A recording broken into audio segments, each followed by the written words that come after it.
गौरीला tuition क्लासला जायला उशीर होत होता आणि तिची मैत्रीण नेहा अजून आलेली नव्हती. वैतागलेल्या गौरीने नेहाला फोन लावला तर फोन लागेना. तिने रागाने स्वतःचा फोन बेडवर आपटला आणि आईचा फोन उचलून त्यावरून फोन करूया असा विचार तिने केला. आईचा मोबाईल हातात घेतल्यावर तिला आईच्या फोनवर एक अनरीड मेसेज दिसला.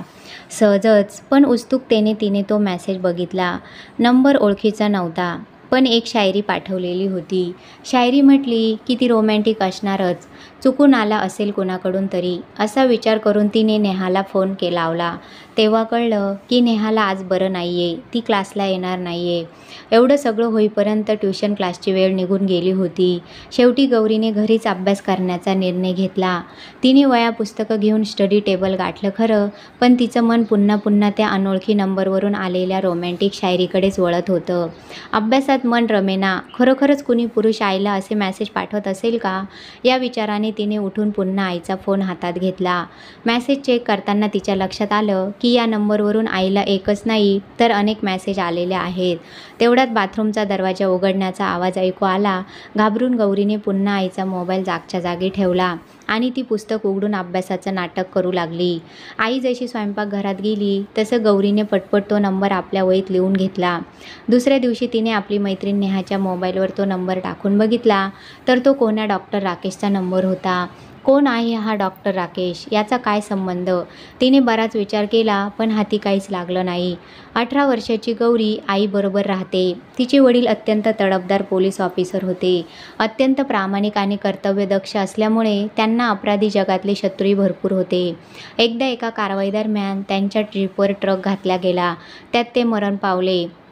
बायको सुरक्षित असल्यामुळे सरकारी नियमानुसार तिला पोलीस खात्यात क्लार्क म्हणून नोकरी मिळाली. मायलेकींची आर्थिक अडचण दूर झाली. पण आई ऑफिसला गेल्यावर गौरी फारच एकटी पडू लागली.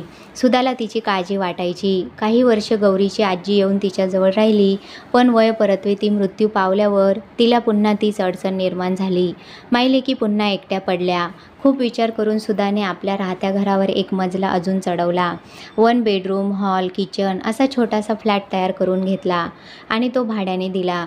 डॉक्टर रीमा नावाची एक तरुणी त्यांना भाडेकरू म्हणून मिळाली. ती रात्रपाळी करायची, त्यामुळे दिवसा गौरीला तिची सोबत असे. डॉक्टर रीमाला या मायलेकींचा आणि या दोघींना तिचा फार आधार होता. सुधाची नोकरी चांगली होती. तिला पदोन्नती आणि पगार वाढही मिळाली होती. गौरी ही अभ्यासात हुशार होती. तिच्या वडिलांची इच्छा लेकीने इंजिनियर व्हावे. त्यासाठीच तिने प्री इंजिनिअरिंगचे क्लासेस लावले होते. कॉलेजनंतर ती ट्युशनला जात होती. घराजवळच राहणारी तिची मैत्रीण नेहा नेहमी तिच्यासोबत असायची. दुसऱ्या दिवशी सकाळी गौरी कॉलेजला जायला निघाली. तेवढ्याच आईच्या मोबाईलवरून मेसेज आल्याचा आवाज आला. गौरीचे लक्ष आधी मोबाईलकडे आणि नंतर आईच्या चेहऱ्याकडे गेलं. आई चक्क हसत होती. आईला बघून ती शॉकच झाली. ती तिथेच थपकून उभी राहिली. गौरी, अगं बस निघून जाईल. आईनं हाकारलं तशी ती भानावर आली आणि कळसूत्री बाहुलीप्रमाणे मेन गेटकडे निघाली. सायंकाळी घरी येताच गौरीने सर्वात आधी आईचा मोबाईल मागून घेतला. संदेश होते. अरे बापरे, एक व्हॉट्सॲप मिस कॉलही होता, पण व्हॉट्सॲपवर मेसेज नव्हता. नक्कीच आईनं डिलीट केला असेल, गौरीने मनात म्हटलं आणि तिरस्काराने मोबाईल पलंगावर फेकला. सुधा आज ऑफिसमधून थोडी लवकर आली होती. तिने येताना तिच्या ऑफिसच्या कॅन्टीनमधून गौरीला आवडणारे समोसे आणले होते. चहाबरोबर ते समोसे तिने गौरीच्या पुढे ठेवले. तेव्हा तिने भूक नाही म्हणत बशी बाजूला सारली. सुधाला जरा विचित्र वाटलं, पण तिने त्याची फारशी दखल घेतली नाही. हल्ली तिला जाणवत होतं की गौरी तिच्याशी मोकळेपणाने बोलत नाहीये. एरवी सतत काही ना काही भुणभुण तिच्या मागे लावणारी गौरी अगदी काहीच मागत नाहीये. काही विचारावं तर धड उत्तर देत नाही. कदाचित अभ्यासाने या प्री इंजिनिअरिंग टेस्टचं दडपण आलं असावं. सुधा स्वतःची समजूत घालायची. जितकी ती गौरीच्या जवळ जाण्याचा प्रयत्न करायची तेवढी ती तिला झिडकारत होती. सुधाला जेव्हा गौरीच्या कॉलेजच्या पॅरेंट टीचर मीटिंगमध्ये गौरीच्या टीचरने वेगळं बोलावून विचारलं की गौरीचा काय प्रॉब्लेम झाला आहे, गौरीचं अभ्यासात अजिबात लक्ष नाही आहे, ती कोणा मुलाच्या प्रेमात तर पडली नाही ना? कारण वर्गातही कुठल्या तरी तंत्रीत बसून असते. काही म्हटलं तर रडायला लागते. तिला काही शारीरिक मानसिक त्रास नाही ना? आणि शेवटी तिने सुधाला उपदेशच केला. बघा सुधा मॅडम, गौरीची आई आणि वडील तुम्ही दोघेही आहात, त्यामुळे तुम्हाला तिच्याकडे जास्त लक्ष द्यायला हवं. वाकडं पाऊल पडू नये म्हणून काळजी घ्यावी. गौरीशी सुधाला आज बोलायला हवं असं ठरवून ती शाळेतून सरळ स्वतःच्या ऑफिसमध्ये पोहोचली. दुपारी अचानक 3च्या सुमारास डॉक्टर रीमाचा फोन आला. ताई, ताबडतोब घरी या. काय झालं? तुम्ही या, नंतर सांगते. इतकं बोलून तिने फोन ठेवला. साहेबांकडून परवानगी घेऊन सुधा ताबडतोब घरी पोहोचली. पलंगावर गौरी अर्धवट शुद्धीत अर्धवट ग्लानीत पडून होती. डॉक्टर रीमा तिच्याजवळ बसून होती. काय झाले हिला? सुधानं घाबरून विचारलं. हिने झोपेच्या गोळ्यांचा ओव्हरडोस घेतला. मी फ्रीजमधून भाजी घेण्यासाठी इथे खाली आले तेव्हा तिची अवस्था माझ्या लक्षात आली. ताबडतोब मी तिला माझ्या हॉस्पिटलमध्ये नेऊन स्टमक वॉश करून घेतला. आता ती अगदी बरी आहे. धोका टळला आहे. थोड्याच वेळात पूर्ण शुद्धीवर येईल. डॉक्टर रीमाने गौरीच्या आईला समजावून सांगितलं.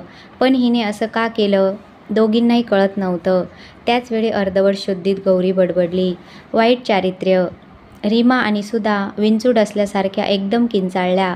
हो, वाईट चारित्र्य. आई, कोण आहे हा डॉक्टर राकेश, जो तुला अश्लील मेसेज पाठवतो आणि रोमॅन्टिक शायरी पाठवतो? गौरीचा चेहरा रागाने लाल झाला होता. सुधाने डॉक्टर रीमाकडे बघितलं. काहीच उत्तर दिलं नाही. ती गप्प बसून राहिली. बघितलं ना, आईकडे काही उत्तर नाही ना, अत्यंत तिरस्काराने गौरीनं म्हटलं. ताई, तुम्ही आत जा. आपल्या तिघींसाठी छान स्ट्रॉंग कॉफी करून आणा. तोवर मी या माझ्या लाडक्या मैत्रिणीशी बोलते. डॉक्टर रीमाच्या शब्दात अधिकार होता. सुधा तिथून गेल्यावर रीमाने आपला मोर्चा गौरीकडे वळवला. गौरीचा हात आपल्या हातात घेत डॉक्टर रीमा म्हणाली. गौरी, अगं, किती मोठा गैरसमज करून घेतला आहेस तू. तुझ्या आईवर असा घाणेरडा आरोप करण्यापूर्वी निदान तिच्याशी किंवा माझ्याशी बोलायचं तरी. सुधाताई निष्कलंक आहेत. हलकट आहे तो राकेश आणि त्याचा आईशी काहीही संबंध नाही. अगं, माझा साखरपुडा त्याच्याबरोबर झाला होता. पण नंतर त्याच्याविषयी बरंच काही लोकांकडून कळलं. तेव्हा सत्य काय आहे हे जाणून घेण्यासाठी मी सुधाताईची मदत घेतली. त्यांच्या मोबाईलवरून मी त्याला काही मेसेज पाठवले आणि मला जसं वाटलं होतं तसंच घडलं. तो मेसेज पाठवू लागला. मीच हे प्रकरण थोडं अधिक टांगलं, ज्यामुळे आमच्याकडे पुरावा तयार झाला. तो अत्यंत हलकट आणि लंपट आहे याची खात्री पटल्यावर मी तो साखरपुडा मोडला. त्यानंतर त्यानं माझा नाद सोडला. पण तुझ्या आईच्या मोबाईलवर तो अश्लील मेसेज पाठवू लागला. आम्ही 1-2 दिवसातच तुझ्या आईचा मोबाईल बदलणार होतो.